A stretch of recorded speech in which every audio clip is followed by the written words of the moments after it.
Hello everyone. इस video में हम सोल्व करेंगे एक क्वेश्चन। और जब हम क्वेश्चन बनाएंगे तो अभी तक हमने जो सारे कॉन्सेप्ट पढ़े हैं ना, जैसे इफ एल्स पढ़ा है, टर्नरी ऑपरेटर पढ़ा है और स्विच केस स्टेटमेंट, वो सारे कॉन्सेप्ट क्लियर हो जाएंगे। पहले आप वीडियो को पॉज करके क्वेश्चन को अच्छे से पढ़ लेना, मैं इसे हिंदी में भी ट्रांसलेट कर दूंगा। प्राचीन नगर वाराणसी में एक साहसी युवक आर्यन एक रहस्यमय मंदिर के द्वार पर पहुंचता है। मंदिर के भीतर 3 पवित्र दरवाजे हैं और प्रत्येक दरवाजा उसे अलग अलग नियति की ओर ले जाता है। ठीक। दरवाजा 1, यदि आर्यन के पास पवित्र चाबी है तो सोने के कक्ष तक पहुंचाएगा, अन्यथा यह एक घातक जाल होगा। दरवाजा 2, यदि आर्यन के पास दिव्य तलवार है तो उसे एक रक्षक आत्मा से युद्ध करना होगा, नहीं तो फिर उसे भागना पड़ेगा। दरवाजा 3, यह एक ऋषि तक पहुंचता है जो आर्यन को उसकी शक्ति के स्तर के आधार पर एक आशीर्वाद देते हैं। अब आर्यन को कोई एक दरवाजा चुनना होगा, 1, 2 या 3 में से। उसकी चयन और वस्तुएं जैसे कि पवित्र चाबी या दिव्य तलवार या शक्ति का स्तर के आधार पर प्रोग्राम को उसकी नियति निर्धारित करनी होगी। उसके लिए आपको इफ एल्स का यूज करना है, यह जांचने के लिए कि आर्यन के पास उसकी आवश्यक वस्तुएं हैं या नहीं। स्विच केस का यूज करके दरवाजों का चुनाव को संसाधित करने के लिए करना है और टर्नरी ऑपरेटर का यूज ऋषि के आशीर्वाद को निर्धारित करने के लिए करना है। इसमें नोट है कि यदि शक्ति का स्तर 50 से ज्यादा है तो आर्यन को एक दिव्य अस्त्र प्राप्त होगा, नहीं तो फिर उसे एक औषधि मिलेगी। ओके, तो ये इस क्वेश्चन का ड्राई रन है और इसमें बता दिया गया है कि आपको इफ एल्स का यूज किस चीज के लिए करना है, स्विच केस का यूज किस लिए करना है और टर्नरी ऑपरेटर का यूज किस लिए करना है। आप क्वेश्चन को दोबारा पढ़ सकते हैं। क्वेश्चन में बताया दिया गया है कि आपको क्या करना है, पर प्रॉब्लम यह है कि शुरू कैसे करना है। तो मैं आपको बताता हूँ कहाँ से शुरू करेंगे हम। सबसे पहले हम सी का सिंटेक्स लिखते हैं, #include stdio.h intman। ओके, ये इसका सिंटेक्स हो गया।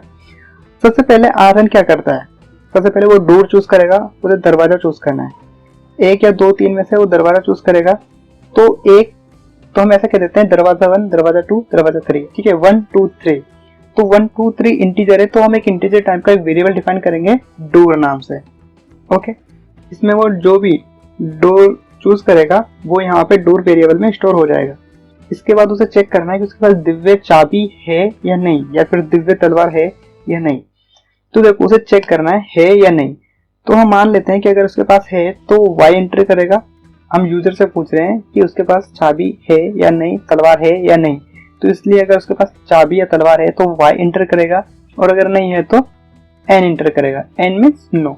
तो ये एक कैरेक्टर हो गया कि वो कैरेक्टर से हमें बता रहा है कि उसके पास चाबी है या नहीं है, तलवार है या नहीं है। तो इसके लिए हम एक और वेरिएबल बनाएंगे केयर टाइप का, और उसका नाम हम रख देंगे, चाबी के लिए हम रखते हैं हैश की, और तलवार के लिए हम रखते हैं वेरिएबल का नाम हैश स्वॉर्ड। ओके, तलवार। ठीक है, तो हमने 3 वेरिएबल डिफाइन कर लिए हैं, एक डोर वेरिएबल इंट टाइप का और केयर वेरिएबल जिसमें हमने हैश की और हैश स्वॉर्ड नाम के 2 वेरिएबल बनाए हुए हैं। जब वो दरवाजा 3 चूज करता है तो वहां पे ऋषि उसे उसके स्ट्रेंथ के आधार पर कुछ शक्ति देते हैं, जैसे उसे दिव्य अस्त्र मिलेगा या फिर कोई औषधि मिलेगी। तो स्ट्रेंथ भी तो हमें यूजर से लेना है, तो स्ट्रेंथ के लिए भी हम क्या एक वेरिएबल बनाते हैं स्ट्रेंथ नाम से। तो हमारे पास टोटल 4 वेरिएबल हो जाते हैं। एक हो गया इंट डोर, दूसरा केयर में हमने 2 वेरिएबल बनाए हैं इज हैश की और हैश स्वॉर्ड, और एक और बनाया है इंट स्ट्रेंथ नाम से। तो हमारे पास 4 वेरिएबल है। अब सबसे पहले हम लाइन ग्रीट के लिए यूज करते हैं, तो हम सबसे पहले लाइन लिखते हैं ग्रीट के लिए, और हम लिखेंगे printf welcome to temple of Varanasi. Okay, ये ग्रीट हो गया। ये printf फंक्शन और scanf फंक्शन मैंने पिछली वीडियो से बता दिए हैं, तो आपको समझ में आ रहा होगा कि कैसे प्रिंट करना है और कैसे यूजर से इनपुट लेना है।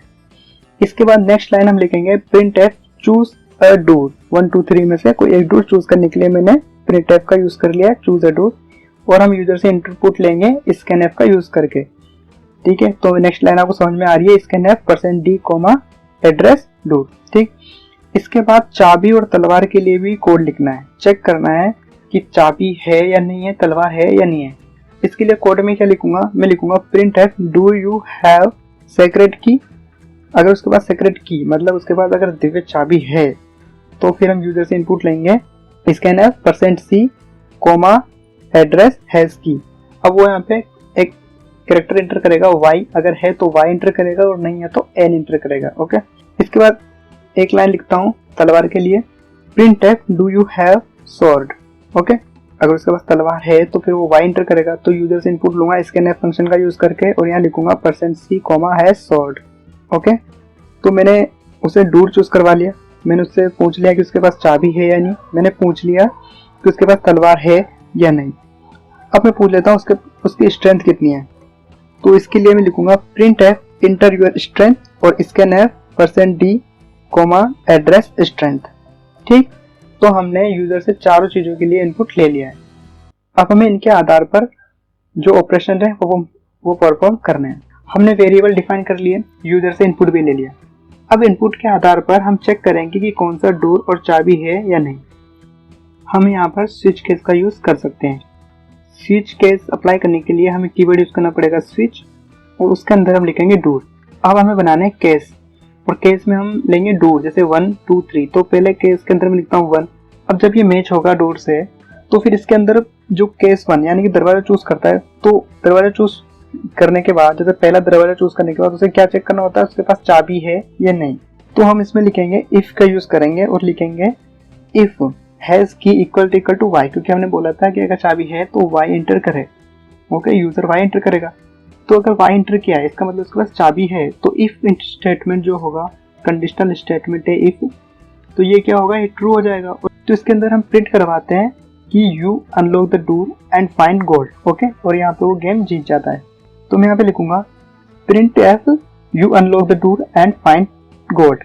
ओके, लेकिन अगर चाबी नहीं है तो हम इसमें हम लिखेंगे print the door was trap and game over. इसका मतलब वो जाल था और वो उसमें फंस गया। ठीक, ये हमने केस 1 के अंदर लिखा है। सेम हम केस 2 बनाते हैं और केस में उसकी वैल्यू लिखते हैं 2, मतलब दरवाजा 2। अगर जब दरवाजा 2 चूज करता है तो क्या होता है, तब वो चेक करता है उसके पास तलवार है या नहीं। तो फिर हम इफ का यूज करेंगे और हम चेक करेंगे has sword equal to y।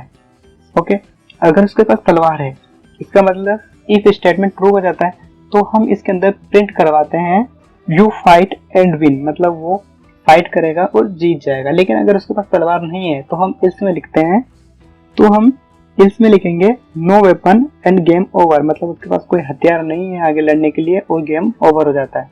और अगर लास्ट में वो दरवाजा 3 चूज करता है तो हम 3 के लिए केस बनाएंगे, केस 3 से। ओके, और इसके अंदर हम लिखेंगे you meet a wise sage, मतलब वो साधु से मिलता है जो उसे स्ट्रेंथ के आधार पर आशीर्वाद देगा। तो यहाँ पे उसे कौन मिलता है, दरवाजा 3 चूज करने के बाद एक वाइस सागा। ठीक है, तो इसके अंदर मैं प्रिंट करवाता हूँ एक बार कि the vice saga bless you and give. अब उसे क्या देगा, वो उसे आशीर्वाद देगा उसके स्ट्रेंथ के हिसाब से। तो मैं यहाँ पे लाइन लिखूंगा, इसके बाद मैं लिखूंगा print F the saga bless you and give %c। %c अब मैं बताता हूँ क्यों यूज किया है मैंने। यहाँ पर टर्नरी ऑपरेटर का भी यूज बताता हूँ मैं, कैसे यूज करना है वो देखो। कंडीशन में दूंगा कि अगर उसकी स्ट्रेंथ 50 से ऊपर है, क्योंकि वो स्ट्रेंथ के आधार पर अगर आशीर्वाद दे रहा है, और कंडीशन ये थी कि 50 के ऊपर होना चाहिए। तो अगर 50 के ऊपर है तो कंडीशन क्या होगी, ट्रू होगी।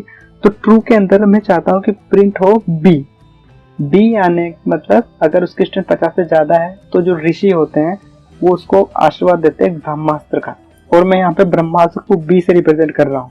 ओके, इसलिए मैंने %c का यूज किया है, क्योंकि अगर बी मीन्स ब्रह्मास्त्र होगा तो %c प्रिंट होगा।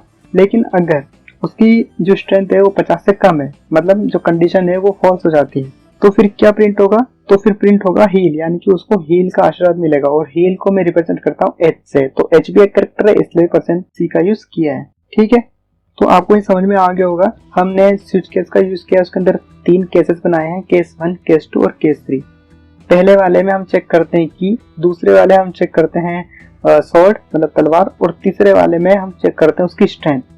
तो यहाँ पे हमने इफ एल्स समझ लिया, स्विच केस का यूज भी समझ लिया, टर्नरी ऑपरेटर का कैसे यूज करना है वो भी हमने जान लिया। इस क्वेश्चन से हमने सारे कॉन्सेप्ट को क्लियर कर लिया है। ये थोड़ा अच्छा एग्जांपल था, तो आप इसको दोबारा अपने हिसाब से प्रैक्टिस कर सकते हैं, एक नया कोड लिख सकते हैं, अपने हिसाब से इसको मेंटेन कर सकते हैं। ये आपकी क्रिएटिविटी के ऊपर है। अब हम इस कोड को VS कोड में रन करवाते हैं। आपके पास VS कोड है, आप भी रन करवा के देखो इसे, और आउटपुट कमेंट सेक्शन में लिखो कि क्या आउटपुट होता है। अगर आपको वीडियो अच्छी लगी है तो प्लीज चैनल को शेयर करना, लाइक करना और सब्सक्राइब करना। मिलते हैं नेक्स्ट वीडियो में।